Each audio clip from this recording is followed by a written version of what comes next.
પરખાય અને દીકરાને પારખવું હોય તો પાયણામાં વહુ પરખાય બાયણે અને દીકરો પરખાય પાયણે. એટલે એનો મતલબ શું દાદા? એનો મતલબ ઈ કે પેલા આપણે ઉમરાવાળા ઘર હતા. હા આપણે જયારે ઓસરી ટપી જાવ પણ રૂમ આવે ને, રૂમમાં ઉમરા હોય લાકડાના, બાર આપણું આવડું ઊંચું હોય. પછી પહેલી જ વેળી વહુ પૈયા આવી હોય આપણે પરણી, અને પછી એ ઉમરો ટપે એમાં જો એનો પગ અડી જાય ઉમરા એની તો ખબર પડી જાય કે આ ઉમર કઈ છે નહીં.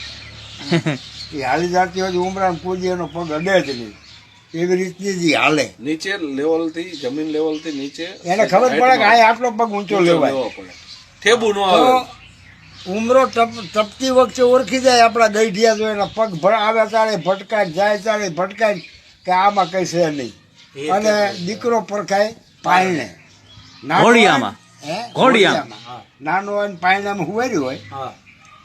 પછી એ હૂતો આમ પગ આડા કરતો જ હોય ને, તો જ્યાં ખોયામાં પગનો ઘસારો લાગે વધારે પડતો અને ખોયું અહીંયા ફાટી જાય પૈગે.